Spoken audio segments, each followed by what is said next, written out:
என்னடா அது காட்டுக்குள்ள இருந்து ஏதோ வெளிச்சம் தெரியுதுன்னு நினைச்சிடாதுங்க. நான் வேலை பார்க்குற ரெஸ்டாரண்டோட லொகேஷன் இதுதான். எவ்வளவுதான் பக்கத்துல போனாலும் ஃபோக்கஸே ஆக மாட்டேங்குது. ஒரு வழியா கஷ்டப்பட்டு உங்களுக்காண்டி எடுத்தாச்சு. எனக்கு இன்னைக்கு நைட் ஷிஃப்ட். யாராவது நோட்டீஸ் பண்ணீங்களான்னு தெரியல. கடந்த 2 நாட்களா நான் வீடியோவே போடல. கொஞ்சம் வேலை இருந்ததுனால போட முடியல. ஓகே, பாயிண்ட்டுக்குள்ள போயிடலாம். லாக்கர் ரூமுக்கு வந்து தேவையான பொருட்கள் எல்லாம் எடுத்தாச்சு. அப்படியே ஆப்ரானையும் எடுத்து மாட்டிட்டு கத்தியும் சொருகியாச்சு.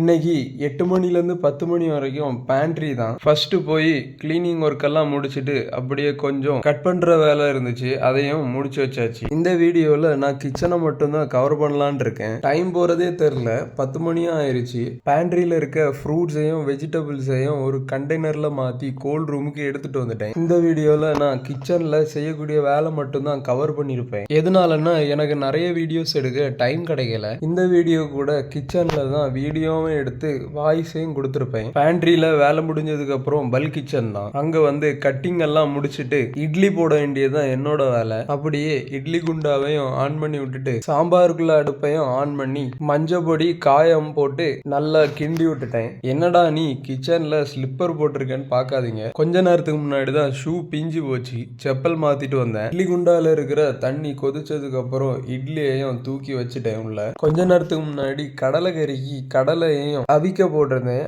அதுவும் சவுண்ட் வந்துச்சு, அதையும் ஆஃப் பண்ணிட்டு விடிய காலையில 6 மணிக்குள்ள எல்லா வேலையும் முடிச்சாச்சு. நான் செய்யக்கூடிய எல்லா வேலையும் இந்த வீடியோல போடல, பிரச்சனை வந்துடக்கூடாது. அதனாலதான் நாளையில இருந்து கரெக்டா வீடியோ வந்துடும். சரி, நாளைக்கு பார்க்கலாம். பாய்.